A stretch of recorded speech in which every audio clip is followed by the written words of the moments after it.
आप पिछले ही साल से एक शब्द बहुत चर्चा में सुन रहे होंगे, जो कि है वक्फ प्रॉपर्टी।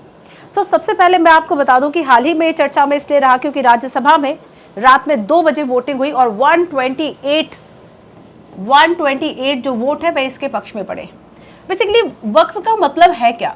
देखो, इसका मतलब होता है कि अल्लाह को हस्तांतरित कर दी ऐसी संपत्तियां जिन पर अब किसी का कोई स्वामित्व नहीं रह सकता। और यहां से एक विवाद जन्म होता है कि आप ये ऐसी प्रॉपर्टी जो कि आपने इस्लाम की उन्नति के लिए अगर दे दी है तो आप उसमें किसी भी तरह का चेंजेस नहीं ला सकते।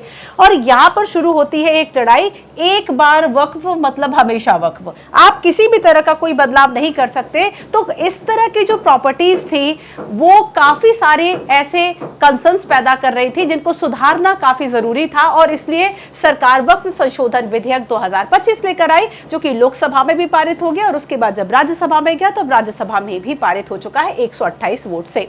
आप सभी को पता है कि अभी केंद्रीय अल्पसंख्यक जो मंत्री है वह कौन है? किरेन रिजिजू। और इनके द्वारा किरेन रिजिजू है, इन्होंने ये कहा कि जो वक्फ बोर्ड है ना वो एक स्टैट्यूटरी बॉडी है, एक वैधानिक निकाय है ना, कोई धार्मिक निकाय नहीं है, एक वैधानिक निकाय है। और इसलिए अगर जरूरत पड़ती है तब इसमें जो संशोधन है वो किया जाएगा और इसे धर्मनिरपेक्ष होना चाहिए, ठीक है। और इससे किसी भी मुस्लिमों का जो नुकसान है वह नहीं होगा, ये अल्पसंख्यक जो हमारे मंत्री उनका कहना है। तो बेसिकली देखो, इस बिल का मेन उद्देश्य जो है कि क्या करना है, संपत्तियों में पारदर्शिता लाना है कि जो इस तरह की जो भी प्रॉपर्टीज होंगी, है ना, जो भी इसकी इस तरह की प्रॉपर्टीज होंगी जो कि बेसिकली वक्फ के स्वामित्व में चली जाती है या जो वक्फ बोर्ड है इनको अब ओन करेगा, ये इसका कैसे यूज कर रहा है, कहां यूज कर रहा है, नहीं कर रहा है, उन सभी की एक जानकारी दी जाएगी। तो यहां पर पारदर्शिता आएगी, इनके दुरुपयोग को रोका जाएगा। और इसमें यह कहा गया कि जो मुस्लिम समुदाय, स्पेशली अगर हम महिलाओं की बात करें, गरीबों की बात करें, मुस्लिम वर्ग में ही, तो इनके भी कल्याण की जो बात है वह की जाएगी। और एक जो प्रॉब्लम हमेशा से रहती थी, अभी मैं आपको कुछ डेटा बताऊंगी, आपको पता चल जाएगा कि वक्फ बोर्ड की जो प्रॉपर्टीज है उसके प्रशासन और प्रबंधन में कहां तक प्रॉब्लम्स हैं। चलिए आइए, तो देखिए मैं बता दूं कि वक्फ बोर्ड में आप किसी भी तरह का जो बदलाव है इसकी संपत्तियों में वह नहीं कर सकते, क्योंकि एक बार वक्फ मतलब हमेशा के लिए जो वक्फ हो जाना, इसने क्या किया, कई विवादों को जन्म दिया। और वक्फ अधिनियम, देखो मैंने कहा कि ये एक वैधानिक निकाय है बच्चे, 1995 के एक्ट के द्वारा, 1995 का वक्फ अधिनियम है और इस एक्ट के द्वारा ये प्रशासित होती है। और जब भी किसी एक्ट से कोई काम चलता है, दैट हम उसको क्या कहते हैं, स्टैट्यूटरी कहते हैं, विधान के हिसाब से चलेगा, मतलब वैधानिक है। तो यहां पर देखो कि 2013 में भी इसमें कुछ चेंजेस किए गए थे, लेकिन उसमें भी ठीक तरीके से संशोधन नहीं हो पाए। और उसके बाद क्या हुआ कि वक्फ भूमि पर अवैध कब्जा, कुप्रबंधन, मालिकाना हक का विवाद, प्रॉपर्टी रजिस्ट्रेशन, इस तरह के कई हजारों मामले न्यायालय के पास पहुंचे, इस तरह के कई हजारों मामले जो है वह पहुंचे। और इसीलिए इन विवादों के कारण एक सामुदायिक जो सौहार्द है, जो सामुदायिक चिंताएं हैं, इसकी भी प्रॉब्लम्स होने लग गई थी। और यहां पर एक और हो गया था कि वह जो गैर मुस्लिम संपत्तियां हैं उनको भी वक्फ घोषित कर दो, है ना। तो इसका उद्देश्य क्या है कि भाई जो विरासत स्थल हैं, जो व्यक्तिगत संपत्तियां हैं, उनकी भी तो सुरक्षा कम से कम की जाए। तो देखो, सितंबर 2024 तक का जो आंकड़ा है वो ये कहता है कि 25 राज्यों और केंद्र शासित प्रदेशों में, है ना, जो वक्फ बोर्ड है इस तरह के, वो कुल 5,973 सरकारी संपत्तियों को वक्फ संपत्ति घोषित कर देते हैं। अब मैं यहां पर ये जो डेटा है ना बच्चे, मैं आपको दिखाती हूं, ये सारी चीजें हैं। देखो कि जो संयुक्त समिति इस पर एक बनी थी और उस संयुक्त समिति ने ये बताया था कि कितने सारे अवैध दावे हैं और इसको लेकर काफी सारे जो डॉक्यूमेंट्स हैं वह उन्हें मिले थे। जैसे कि अगर हम कर्नाटका की बात करें तो 1975 से लेकर 2020 तक 40 वक्फ संपत्तियों को अधिसूचित किया गया, जिसमें कृषि भूमि भी थी, सार्वजनिक स्थान भी था, सरकारी भूमि भी थी, कई कब्रिस्तान थे, झील थी, मंदिर थी। तो इन सारी संपत्तियों को वक्फ की संपत्ति, वक्फ प्रॉपर्टी घोषित कर दिया कर्नाटका में। और 2024 में ही वक्फ बोर्ड ने क्या किया कि विजयपुरा की अगर हम बात करें, कर्नाटका के विजयपुरा में, तो वहां पे 15,000 एकड़ जो जमीन है उसको वक्फ भूमि नामित कर दिया। अब किसानों ने क्या किया, विरोध प्रदर्शन शुरू कर दिया और कई जगह इस तरह के विवाद उठे, लेकिन फिर सरकार ने कहा कि नहीं भाई, किसी भी तरह की बेदखली नहीं होगी। वहां पर सरकार को आगे आना पड़ा, उसको रोकना पड़ा, ठीक है। तो ये तो बात हो गई एक जगह की। अब देखो पंजाब में क्या है, शिक्षा विभाग की जमीन थी। ऐसा नहीं है कि कोई केवल ये जो वक्फ दावा ठोक रही है कि ये वक्फ की प्रॉपर्टी है, ये केवल निजी जमीनों पर या कृषि भूमियों या झीलों या कब्रिस्तानों पर नहीं है, बल्कि वो क्या कर रही है, पंजाब वक्फ बोर्ड ने क्या किया कि पटियाला में शिक्षा विभाग की जमीन डली थी, उसी पे कब्जा कर लिया। ठीक है, इवन आवास और शहरी मामलों का वो जो मंत्रालय है वो अपना बताता है कि संयुक्त समिति के दौरान कि 108 संपत्तियां दिल्ली विकास प्राधिकरण के नियंत्रण में, 130 संपत्तियां और सार्वजनिक डोमेन की 130 जो संपत्तियां उसे वक्फ घोषित कर दिया गया, जिसके बाद मुकदमेबाजी शुरू कर दी गई। तो यहां पर बच्चे 6000 से ज्यादा ऐसी शिकायतें मिली, 6000 से ज्यादा ऐसे मामले देखे गए कि सरकार को इसको नियंत्रित करना पड़ा। अब देखो तमिलनाडु में देखें तो एक किसान अपनी जमीन नहीं बेच पा रहा था, उसके घर में बेटी की शादी थी, पर वो जमीन क्यों नहीं बेच पा रहा था, क्योंकि वक्फ ने क्या किया, ना केवल उसकी जगह बल्कि पूरे गांव पे ही दावा ठोक दिया कि ये तो वक्फ की प्रॉपर्टी है एंड अब आप ना तो इस पे उत्तराधिकार बता सकते हैं, ना ही आप किसी को विरासत में दे सकते हैं, ना ही आप इसका यूज कर सकते हैं, क्योंकि एक बार वक्फ दैट मींस हमेशा के लिए वक्फ। ठीक है, गोविंदपुरा गांव बिहार की बात करें तो यहां पर जो सुन्नी वक्फ बोर्ड था उसने भी पूरे गांव में दावा ठोक दिया। ठीक है, उत्तर प्रदेश की बात करें, यहाँ का जो राज्य का बोर्ड था इस तरह का, उससे भ्रष्टाचार प्रबंधन की कई शिकायतें मिली।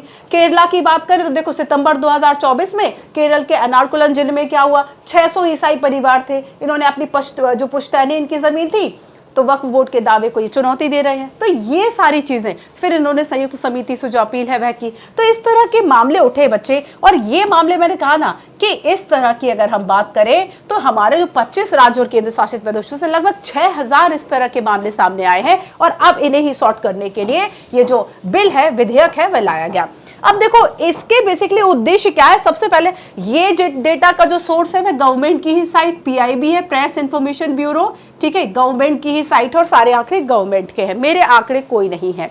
चलिए, तो दीर्घकालिक मुद्दों पर हम बात करें कि इसमें कुछ ऐसे उद्देश्य दिए कि देखो अब आपने किस प्रॉपर्टी को एक्वायर कर लिया, किस प्रॉपर्टी का आप क्या यूज कर रहे हैं, वो सारी चीजें आपको ट्रांसपेरेंट तरीके से बतानी होंगी, है ना। और इवन आपको जो भी आपका अभिलेख है, जो भी इसका अकाउंटिंग है, वो सारी चीजें आपको करनी पड़ेंगी। महिलाओं के उत्तराधिकार के लिए यहाँ पे प्रबंधन की बात की गई, यहाँ पर बात की गई अतिक्रमण के लिए कि 2013 में ऐसे 10,000 मामले आए और आगे जाके ये मामले 21,000 तक हो गए। तो इस तरह के जो अतिक्रमण के मामले आए हैं, इनसे निपटने का उद्देश्य है। वक्फ बोर्ड अपनी जांच के आधार पर किसी भी संपत्ति को वक्फ की भूमि घोषित कर देता, तो वो भी अतार्किक तरीके से, कोई लॉजिक नहीं है, इलॉजिकल तरीके से उसने भूमि को वक्फ की प्रॉपर्टी घोषित कर दिया। सरकारी भूमि है ना, कई मतलब उसका अकाउंटिंग पर एक क्वेश्चन मार्क उठता है कि आपने ठीक तरीके से उसमें किसी भी तरीके से प्रॉपर अकाउंटेंसी का, या जो भी गवर्नमेंट ने कई बार निर्देश दिए, डायरेक्शंस दिए कि आप इसका प्रॉपर अकाउंटिंग कीजिए, प्रॉपर लेखा बताइए, उसका कोई नहीं दिया था। ठीक है, प्रशासनिक अक्षमताएं थी, संपत्तियों के जो भी ट्रस्ट की संपत्तियां थी उनका यूज भी ठीक तरीके से नहीं किया जा रहा था, अनुचित व्यवहार किया जा रहा था। और केंद्रीय और जो राज्य वक्फ बोर्ड है, इसमें सभी हितधारकों का प्रतिनिधित्व नहीं था, एक अपर्याप्त प्रतिनिधित्व था। तो इन सभी मुद्दों को ठीक करने का ही उद्देश्य था कि ये जो बिल है वह लाया गया। और इस बिल में कई प्रावधान किए, यहाँ पर मैं आपसे 5-6 ऐसे प्रावधानों की बात करने वाली हूँ। जैसे कि इस बिल में यह कहा गया कि भाई महिलाओं को प्रतिनिधित्व दिया जाएगा। इसमें यह कहा गया कि मुस्लिम वर्ग में भी जो पिछड़ा हुआ वर्ग है, मुस्लिम समुदाय में भी जो पिछड़ा हुआ वर्ग है, जो बोहरा जैसी जातियां हैं, उनका भी यहाँ पर प्रतिनिधित्व होगा। मतलब प्रतिनिधित्व कैसा होगा, एक समावेशी तरीके का होगा, सभी लोगों का होगा। इसमें कहा गया कि जो मुस्लिम महिलाएं हैं उन्हें कानूनी उत्तराधिकार के अधिकार दिए जाएंगे। इन्हें जो विधेयक का उद्देश्य क्या है कि जैसे कि स्वयं सहायता समूह है ना, या फिर वित्तीय स्वतंत्रता के अंतर्गत कई और इस तरह के फंड बनाए जाएंगे जिससे महिलाओं को जो वक्फ की प्रॉपर्टी है उससे वेलफेयर हो। तो इस विधेयक का उद्देश्य क्या है, वेलफेयर करना। ठीक है, तो यहाँ पर क्या है कि जब विशेष रूप से हम विधवाओं की बात करें या तलाकशुदा महिलाओं की बात करें तो आर्थिक और सामाजिक स्थिति में इनकी सुधार हो, इसमें क्या करना कि छात्रवृत्ति देना, मातृत्व कल्याण करना, कौशल विकास, माइक्रो फाइनेंसिंग सहायता करना, मतलब छोटे छोटे ऋण देना ताकि वह सशक्त हो सके, उत्तराधिकार विवाद और घरेलू हिंसा के मामलों के लिए कानूनी सहायता और केंद्रों की स्थापना करना। तो ये इस तरह के पॉइंट्स है कि ये काम करना ताकि जो मुस्लिम महिलाएं हैं उनके अधिकारों की भी रक्षा हो सके, उनके वेलफेयर के लिए भी काम हो सके। ठीक है, अब देखो जैसे भ्रष्टाचार की कई शिकायतें आती है, उस पर अंकुश लगाने के लिए अच्छा है कि हम सारे जो भी अभिलेख है, जो भी दस्तावेज है, उन सभी का हम क्या कर दें, डिजिटलीकरण कर दें, है ना। इसके अलावा कानूनी सहायता, सामाजिक कल्याण, पारिवारिक विवाद, उत्तराधिकार, कानूनी सहायता केंद्र स्थापित किए जाएंगे, सांस्कृतिक संरक्षण, अंतर धार्मिक संवाद मजबूत करना। तो यहाँ पर क्या किया जाएगा, प्रॉपर तरीके से इसकी ना केवल प्रॉपर्टी का जो प्रबंधन है, डिजिटलीकरण है, पारदर्शिता है, वो सब लाया जाएगा। इसके अलावा और भी जो ऐसे गरीब लोग हैं मुस्लिम वर्ग में, जो पिछड़ी हुई वहां पर भी जातियां हैं, उन सभी के भी उत्थान के कई सारे जो प्रयास हैं वह यहाँ पर किए गए। तो यहाँ पे क्या किया जाए कि वक्फ बोर्ड के बाद जो भी ये प्रॉपर्टीज है, इन सभी प्रॉपर्टीज का वेलफेयर में यूज किया जा सके, है ना। तो इन सभी चीजों के लिए चलिए आगे देखो, कल्याण और विकास के लिए राजस्व में वृद्धि हो सके, भूमि का जो दुरुपयोग हो रहा है, अवैध रूप से कब्जा हो रहा है, कि अभी हमने देखा कि 6000 तो मामले अभी हमने देख लिए।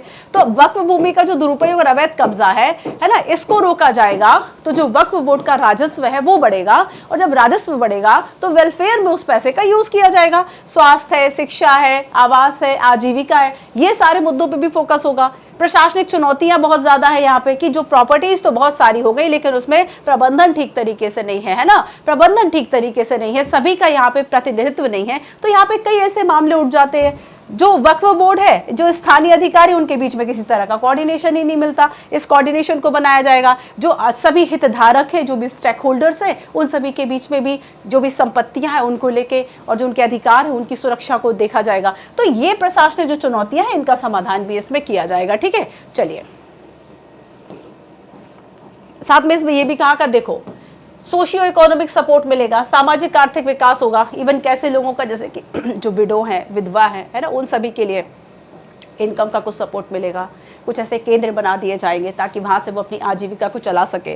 ठीक है, मुस्लिम रिप्रेजेंटेशन होगा वक्फ की गवर्नेंस में, तो टू मुस्लिम मेंबर्स इसमें होंगे। ठीक है, तो ये सारी चीजें हैं। इस तरह के चीज़ों ने विवादों को भी जन्म दिया, कि अगर आपने all India Muslim personal law board सुना होगा, all India Muslim personal law board जो है वह क्या कहता है कि ये जो वक्फ बोर्ड है वो तो धार्मिक स्वतंत्रता पर हमला है, क्योंकि आर्टिकल 14, आर्टिकल 25, आर्टिकल 26 ये सभी हमें धर्म के आधार पर स्वतंत्रता की बात करते हैं। और यहाँ पर ठीक वैसे ही जैसे कि जब हम यूसीसी की बात करते हैं तब आर्टिकल 25 से 28 बीच में आ जाता है ना। चलिए आगे चलते हैं। तो जेंडर जस्टिस की बात की गई, इक्विटी को प्रमोट करने की बात की गई, तो ये वो मामले थे। तो देखो बेसिकली हम निष्कर्ष रूप से ये कह सकते हैं कि अगर एक्ट बनाकर ही इसको स्टैट्यूटरी जो बॉडी है वह हमने बताया है, तो वक्फ बोर्ड बेसिकली क्या है, जैसे केंद्रीय वक्फ परिषद है ना, इनकी भूमिका धार्मिक नहीं है बल्कि एक रेगुलेटरी बॉडी की तरह है। धार्मिक भूमिका नहीं है कि आप सोचो कि केवल रिलीजन से बेस्ड है, एक नियामक भूमिका है, दैट मीन्स एक रेगुलेटरी भूमिका है, मतलब चीजों को रेगुलेट करना, रूल्स बनाना, उसको कंट्रोल में रखना, ये भूमिका है जो कानूनी अनुपालन सुनिश्चित करेगा, सार्वजनिक हितों की रक्षा करेगा, जैसे कि इसमें कई गरीब कल्याण, वुमेन्स इक्वालिटी एंड ये सारे जेंडर जस्टिस, प्रमोशन, ये वेलफेयर, ये सारी चीजों की बात की गई कि सार्वजनिक हित को सुरक्षित रखा जाएगा, जांच और संतुलन शुरू किया जाए, सभी हितधारक जो है उनको रखा जाए, शासन में सुधार किया जाए। यही तो प्रॉब्लम्स थी, उन्हीं प्रॉब्लम्स का तो सोल्यूशन है इसमें। विधेयक भारत में वक्फ प्रशासन के लिए एक क्या करता है, एक प्रगतिशील और निष्पक्ष ढांचा तैयार करता है। तो ये वक्फ बोर्ड को लेकर हो गया। तो वक्फ बोर्ड के बारे में अगर आपके अंदर कोई और सवाल है तो हमें कमेंट करके जरूर बताएं।